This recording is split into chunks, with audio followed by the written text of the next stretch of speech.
احمد نے بھی حفظ کر کے تو میری یہی جدوجہد ہے کہ ہر دفعہ اعلان کرتا ہوں اور تمہاری کبر حضور دیکھ رہا ہے کہ ہاتھ حضور نے دیکھا ہے تو بتا بچوں دین کی تعلیم پڑھائے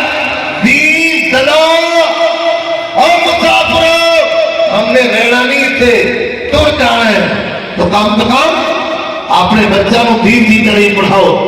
مولانا صاحب نے بڑا تنائی کو کام لیا اپنے بچوں کو پڑھا کے ایک کو ملتان بھیج دیتا، ایک کو سیالکوٹ بھیج دیتا، ایک کو شیخ اوپرے بھیج دیتا۔ ہر علاقے میں اپنے بچوں کو دین کی تعلیم پڑھا کے تسی کام کرو، آؤ اپنے بچوں کو دین کی تعلیم پڑھاؤ اور انشاءاللہ دونوں جہانوں میں کامیابی ہوگی۔ ہے کو بندہ اپنی بچی کو دین کی تعلیم پڑھائے، پہلی جذبائی ماں ہے، اگر ماں آج دین ہو اپنے بچہ دین کی تعلیم ضرور پڑھائے گی۔ یہ مولانا صاحب بیٹھے ہیں، یہ پروفیسر بھی ہے، انہاں کے والدین میں 4 بچیاں 4 بچے سارے عالم دین، سارے عالم دین، اور کتنی خوش نصیب ماں ہے۔ تو میں اس واسطے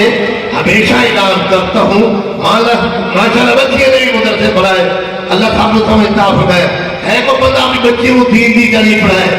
اللہ عمل کرنے سمجھ توفیق عطا فرمائے۔ ایک مسئلہ بہت ضروری ہے اور کئی دیر ساتھی آتے ہیں نماز نہیں ہوتی ٹکرا مارتے ہیں، یہ مسئلہ 10 کے پھر درود اسلام بھائی کون دے گا؟ فروخ صاحب آپ میرے بیٹے آپ ماشاءاللہ میرے بیٹے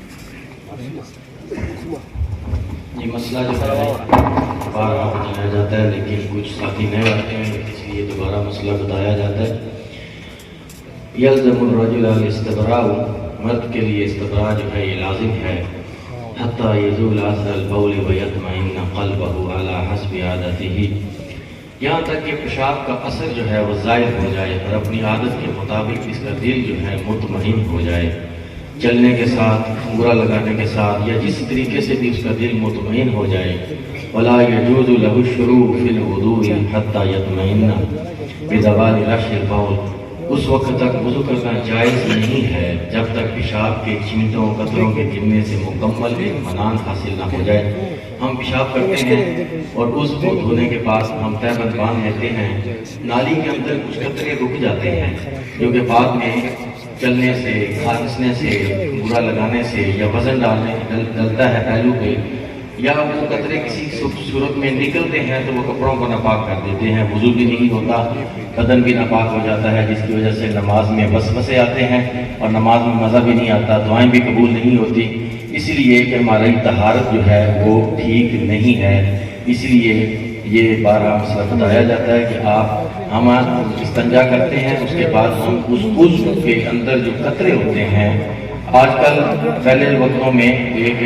گیم استعمال کرتے تھے مٹی کی، جس کی لوگ بٹوانی جس کو بولتے ہیں، لیکن آج کل ٹوائلٹ ٹیشو پیپر فلش جو ہیں وہ فرنشڈ ہوتے ہیں، اس لیے اس کے متبادل جو ہے ٹوائلٹ ٹیشو پیپر ہیں، خوشبو والا بھی نہ ہو، ٹوائلٹ ٹیشو پیپر وہ سمپل ہوتا ہے، اس میں خوشبو نہیں ہوتی، وہ استعمال کیا جائے، اور پیشاب کرنے کے بعد نالی سے قطروں کو نکالنا اطمینان کے ساتھ، دل مطمئن ہو جائے، اور اس کی مختلف ہر بندے کی اپنی اپنی کیفیت ہے چلنے کے ساتھ، اور جس کیفیت پہ جس حالت میں بھی اس کا دل مطمئن ہو جائے اس کے ساتھ اس قطروں کو خارج کرے، پھر اس کے بعد اس کو دھوئے اس کو، اور پھر تہبند باندھے، اور پھر وضو اس کا پھر مکمل ہوتا ہے۔ اس طرح نبی کریم یہی طریقہ جو تھا صحابہ کا تھا، جس پر اللہ رب العزت نے صحابہ کی تعریف فرمائی، پھر رسول اللہ صلی اللہ علیہ وآلہ وسلم نے صحابہ کو شاباش دی۔ تو حضرت عباس رضی اللہ تعالیٰ سے روایت ہے کہ جب یہ آیت نازل ہوئی تو رسول اللہ صلی اللہ علیہ وسلم مسجد قباء کی طرف تشریف لے گئے، اور وہ انصار صحابہ سے فرمایا انہوں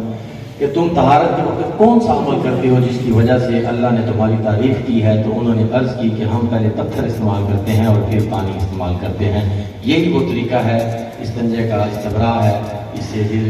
وضو طہارت مکمل ہوتی ہے اور بندہ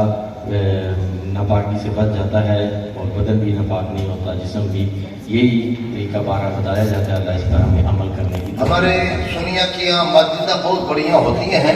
لیکن واش روم کا انتظام نہیں ہوتا، لہذا جتنے تک پیشاب خشک نہ ہوئے، حضور نے فرمایا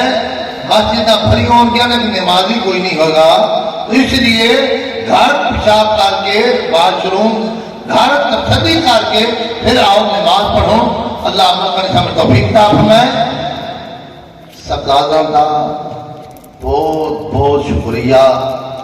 ہم نے اس طرح خدمت نہیں کر سکے جس طرح کرنی چاہیے تھی، تو ان کی مہربانی ہے۔ جو خلیفے ہیں انتظامیہ والے ماشاءاللہ بڑا کام کیا، اور رات دن میں جدوجہد کر کے سپورٹی والا نے کھانے پکانے والا نے بہت زیادہ خدمت کی، حقیقت دل خوش ہوتا ہے۔ اللہ ان کو اجر و صلہ عطا فرمائے۔ تو آخری مجلس